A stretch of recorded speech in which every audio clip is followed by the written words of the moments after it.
Hello po mga kababayan, si Dante Maravillas.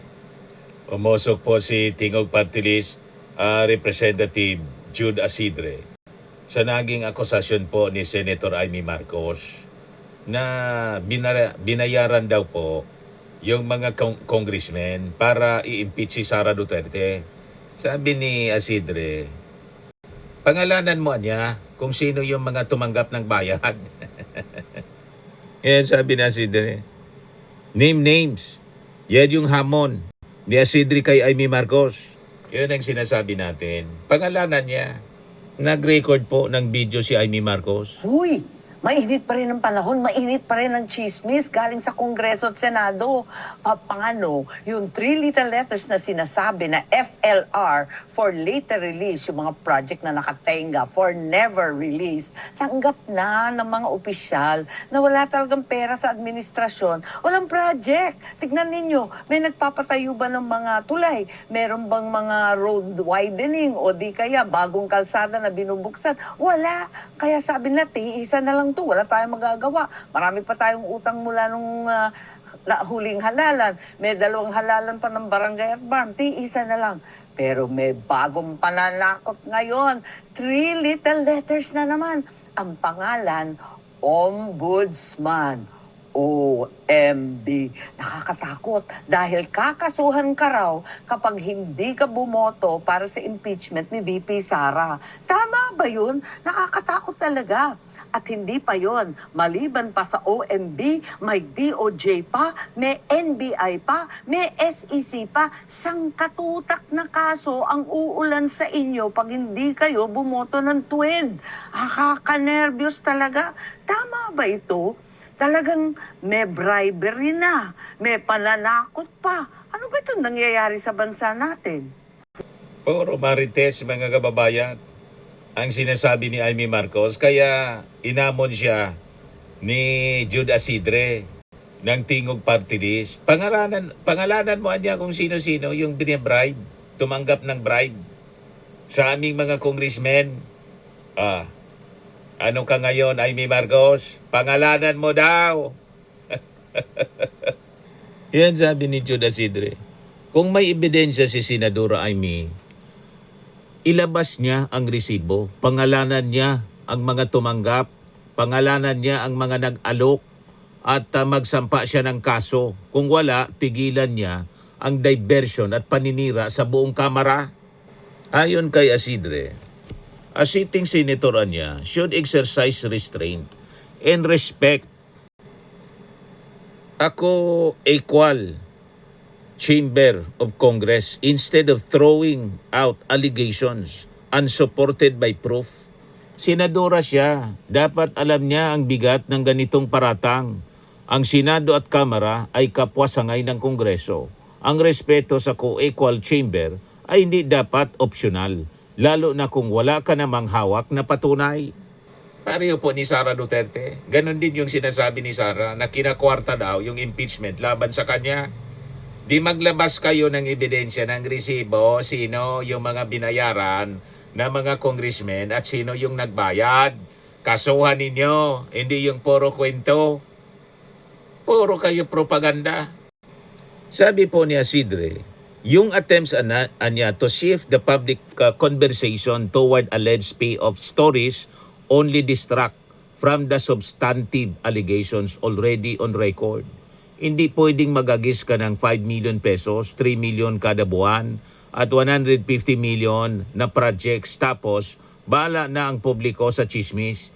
Hindi chismis ang batayan ng boto sa impeachment. Ebidensya. Ang dapat niya na pag-usapan ngayon ang 612.5 million na confidential funds, 6.77 billion na money trail, cash envelope sa DepEd, ang mga bantang umabot sa assassination plot, yan ang nasa record, yan ang dapat sagutin. Hindi yung gagawa ka ng diversion para malihis ang usapan sa tunay na issue. Correct. Lagi nilang binabago ang conversation mga kababayan. Binabago yung kwento. Tama po? Malinaw na distraction, malinaw na diversion. Sabi ni Isidre, ang totoo niya, hindi pera ang nagpapalaki ng bilang ng sumusuporta. Ang suporta sa impeachment ay resulta ng hearing after hearing, document after document, record after record na masusing siniyasat ng mga members ng Kamara. Habang lumilinaw ang ebidensya, mas dumarami ang kumbinsido. Sinisiraan nila lagi yung Congress para hindi mapanagot si Sara Duterte na ayaw man humarap sa investigasyon. Sabi po ni Isidre, kung gusto nilang kontrahin ang boto, kontrahin nila ang ebidensya. Huwag silang gumawa ng diversionary fairy tale tungkol sa buyout dahil wala silang masasagot sa articles 1 to 4. Maglabas ng prueba or stop the diversion. Ganon lang kasimple. Dahil kung wala kang maipakitang ebidensya, hindi expose ang tawag dyan. Paninira ang tawag dyan. Malinaw pong paninira. Sanay silang manira, mga kababayan. Kung may ebidensya, ilabas. Kung may kaso, isampa. Pero kung puro diversion at paratang lang para ilihis ang usapan, hindi kami uurong. Ang Kamara ay boboto batay sa record. Hindi sa chismis, sabi po ni Isidre. So yan ang hamon ngayon ni Isidre, mga kababayan, kay Amy Marcos. Pangalanan mo, sino yung mga tumanggap ng suhol, ng bribe? Sino sa mga congressmen? At sino yung nanuhol? Kasuhan mo. Hindi yung puro video yung pinoproduce ninyo na parang yung video sa Pulburon at video ng PGMN. Hindi man nilabas. Yun pala yung intention, mangikil.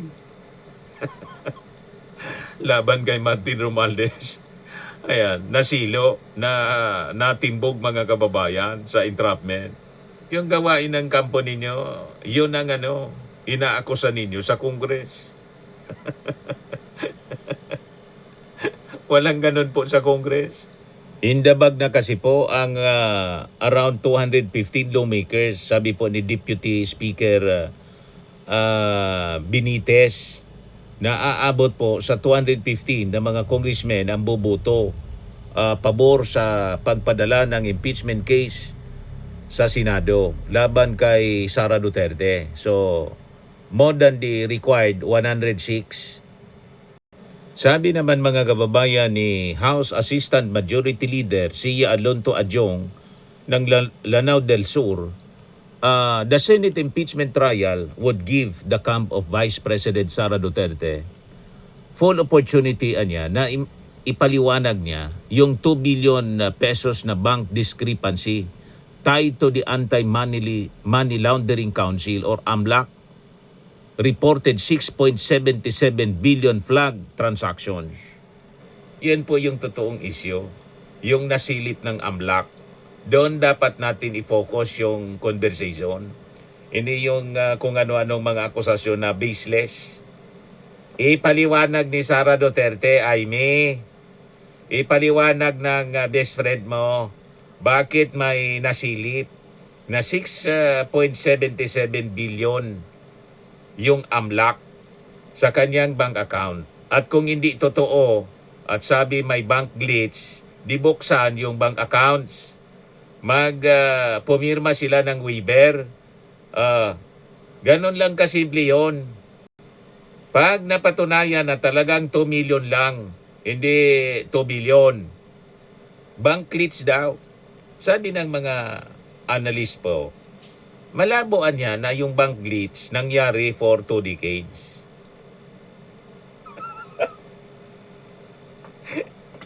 O diba?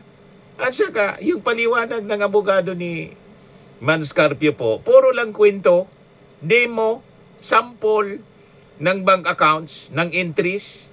Bakit hindi ninyo i-present yung actual bank accounts para makita agad at makumbinsi yung publiko? Makita agad kung totoong bang glitch, hindi yung demo-demo, sample.